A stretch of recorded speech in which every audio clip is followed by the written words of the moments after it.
So I'll start off maybe by just focusing a little bit on the survey that PwC and AIMA jointly published entitled Distribution Disrupted, Spotlight on Alternatives. This survey examined the distribution of alternative funds and the disruptions that are occurring in the market and how hedge funds are dealing with those disruptions. The report is based on a survey that was conducted in late 2015 of 146 AIMA members who managed traditional hedge funds or liquid alternative funds. The survey population includes leading hedge fund firms in Europe, North America and Asia. PwC also interviewed managers at a number of these firms on a one-to-one basis to delve into greater detail on their distribution approaches and the opportunities and challenges they encounter in the marketplace.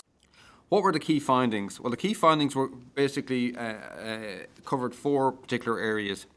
The first one we entitled Regulation Sparks Distribution Awareness. A rapidly evolving regulatory environment has focused minds in the hedge fund industry. There's now a cost and a regulatory burden to selling in a number of countries, so hedge fund managers need to be more considered about what they want to sell and who they want to sell it to.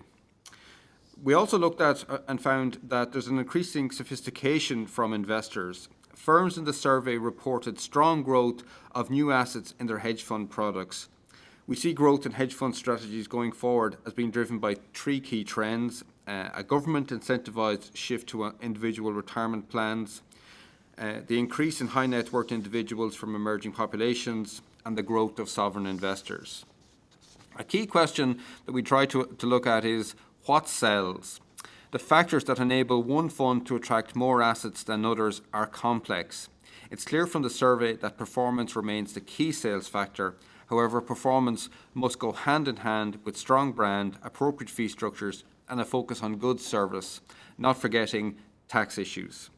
Finally, the fourth topic we looked at was liquid alternatives and whether this was a rising tide. The growth in liquid alternatives, primarily UCITS and US 40 Act funds, has been prolific in the last number of years. With greater transparency, a strong regulatory environment, appealing liquidity terms, often with lower fees and the ability to access a range of alternative strategies, growth in the liquid alternatives is unsurprising. The survey bears this out, with 81% of firms that manage UCITS funds reporting rising AUM. Sarah, the slide that we have on the screen now highlights the regions managers are focused on in terms of raising new assets over the next year. Can you talk about what we see here, and is there much difference between where the focus has been to date? Sure. I think the survey actually just showed what we already knew to be the case. The US, unsurprisingly, tops the charts. It is the area where most hedge fund managers are focusing their marketing efforts. I mean, it's the biggest market in the world, and it is open to lots more alternative products. The UK, small by comparison, but closely follows the US, and I think due to some of the changes in pension mindsets recently, that's quite significant. They're closely followed then by Switzerland, Asia Pacific, and continental Europe. The survey also asked managers about going forward what would happen with their marketing plans, and unsurprisingly again, the US and UK are at the top of the charts. Surprisingly though, continental Europe seems to be taking on much more of a focus and coming in on third position, and then followed again by Switzerland, still in the running, and Asia Pacific. This was in the short term though. When we look forward to 2020, I think things might change a little bit more. The Chinese currency is becoming more international, and Beijing's ongoing reduction of investment barriers will provide lots and lots of opportunities, I think. Again, Latin America does focus going forward as well when we get to 2020, and although it's a very concentrated market, there are loads of opportunities for fund managers to actually create products that are going to be exciting for the market out there.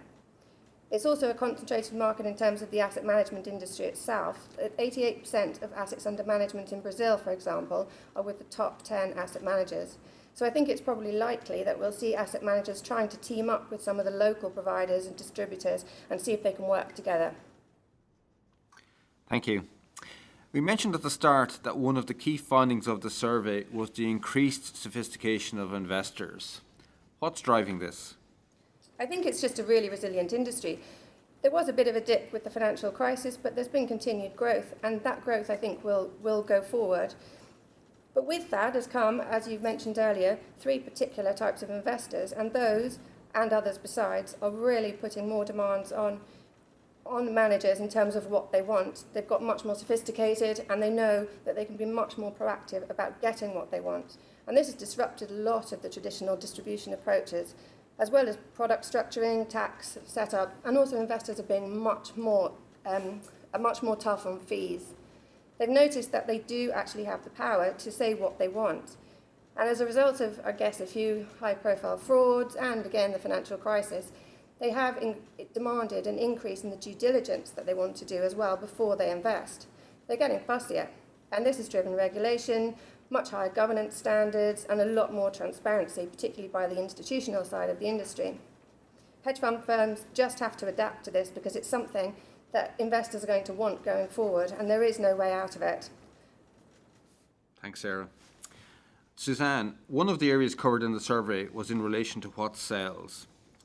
Were there any surprising findings here? Well, Ken, not surprisingly, the key ingredient is performance. If we look at the slide here, you can see that the top 3 factors managers believe investors consider when they're investing in hedge funds are performance, then experience of the manager, and then strategy. Then after that, we're looking at risk-reward analysis, the reputation of the manager, fees and expenses, and then, to a lesser extent, the outcome of due diligence and the identity of the service providers. This will be is consistent with the priorities of investors themselves.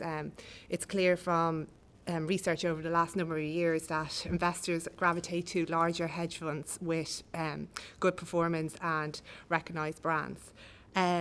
It's important to note here that it's possible that managers are attaching this issue of performance due to the fact that the dissatisfaction by investors over the last 12 months with their hedge fund returns. Notwithstanding that, though, performance still remains the key sales factor. But you need an entire package. It can't just be performance. You need a strong brand, appropriate fees, good service, and a good sales strategy. The survey would say that direct engagement is the best approach, but however that can lead to very long sales times, which can be a problem for small and start-up funds.